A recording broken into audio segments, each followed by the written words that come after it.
আসসালামু আলাইকুম, welcome back to my channel. আমি রিক্তা আছি আপনাদের সাথে নতুন আরও একটি রেসিপি নিয়ে।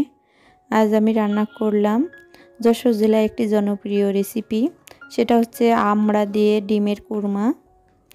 এই আমড়া দিয়ে ডিমের কুরমার রেসিপিটি খেতে অসাধারণ লাগে। আর আমার আজকের ভিডিওটি যদি ভালো লাগে আপনাদের, তাহলে অবশ্যই আমার চ্যানেলটিকে সাবস্ক্রাইব করে রাখবেন, পাশে থাকা ছোট্ট বেল আইকনে একটা প্রেস করে দিবেন। তাহলে আমি যখনই নতুন কোনো ভিডিও আপলোড করব, সাথে সাথে আপনার মোবাইলে নোটিফিকেশন চলে যাবে, যখন খুশি দেখে নিতে পারবেন আমার ভিডিওটি।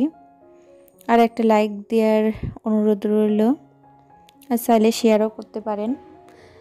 আমি আমড়াটা কেটে নিয়েছি, পেঁয়াজ কেটে নিয়েছি, আর এর যে মেন উপকরণ সেটা হচ্ছে নারকেলের দুধ।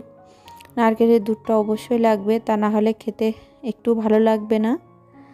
আমি নারকেলটা কুড়ে পানি দিয়ে চটকে এর রসটা বের করে নিয়েছি। আর 3টে ডিম আমি নিয়েছি, এটা আমি ভেজে নেব। একটু লবণ আর হালকা হলুদ দিয়ে আমি ভেজে নিয়েছি। এখন আমি এলাচ, দারুচিনি আর তেজপাতা তেলের ভিতরে দিয়ে দিয়েছি, একটু হালকা ভেজে নিব। এখন আমি পেঁয়াজগুলো দিয়ে দিয়েছি, দিয়ে পেঁয়াজগুলো একটু ব্রাউন কালার করে ভেজে নিব।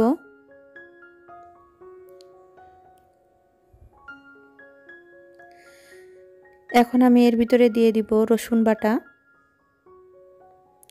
দিয়ে আমি আরও একটু নেড়ে ছেড়ে কষিয়ে নিব। আর এর ভিতরে এখন আমি অ্যাড করলাম স্বাদ মতো লবণ, হলুদ দিয়ে আমি মশলাটা একটু পানি দিয়ে কষিয়ে নিব।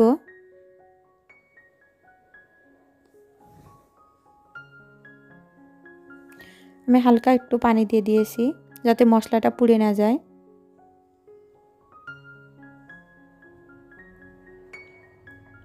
এখন আমি আমড়াগুলো দিয়ে দিয়েছি। আমড়াটা আমি মাঝখান থেকে কেটে নিয়েছি। আমড়াগুলো বেশি বড় ছিল না, আমি মাঝখান থেকে কেটে নিয়েছি, 2 ভাগ করে নিয়েছি। এখন আমি নারকেলের দুধটা দিয়ে দিব এর ভিতরে, দিয়ে আমি ঢেকে রান্না করে নিব। হলুদ আরও একটু দিয়ে দিয়েছি, যেহেতু আমি নারকেলের দুধটা দিয়েছি, একটু কালারটা কেমন দেখাচ্ছিল তার জন্য আমি একটু হলুদ দিয়ে দিলাম আবার। এখন ঢেকে রান্না করে নিব।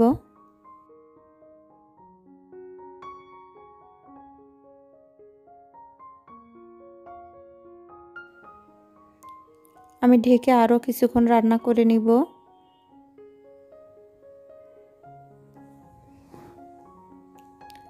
আর এটা ভালো করে নুনাশ করে নিতে হবে। এখন আমি এর ভিতরে দিয়ে দিব চিনি।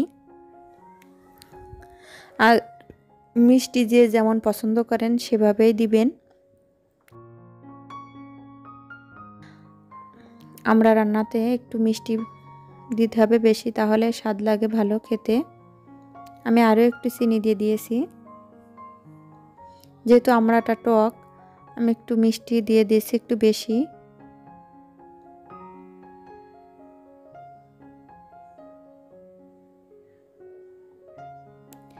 আমি একেবারে নুনাশ করে নিয়েছি, ভাজা ভাজা করে তেলটা উঠে গেছে দেখেন একদম। আমড়াটা যত কষানো হবে তত এর স্বাদটা ভালো পাওয়া যাবে। এখন আমি আর একটু দুধ ছিল, নারকেলের দুধ, সেটা আমি দিয়ে দিয়েছি। আমি এতে কোনো পানি ব্যবহার করিনি। আর এই আমড়া রান্নাটায় যত শুকানো হবে আমড়াটা খেতে ততই ভালো লাগবে, বেশি ঝোল রাখা যাবে না, তাহলে আমরা রান্নাটা বেশি ভালো লাগবে না খেতে।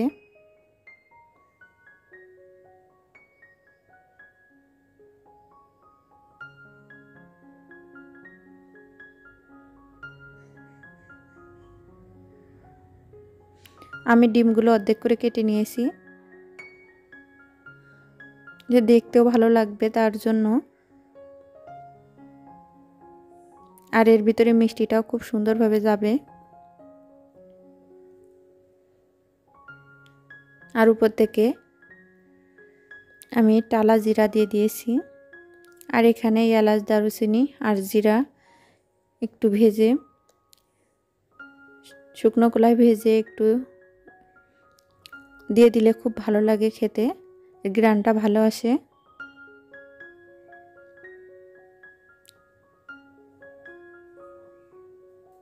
আমড়াটা সেদ্ধ হয়ে গেছে একদম।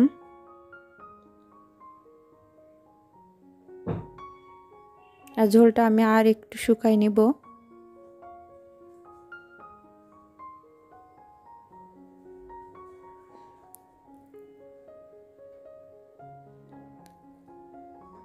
এটা পোলাওর সাথে খেতেও ভালো লাগে, যেহেতু মিষ্টি আইটেমের রেসিপি।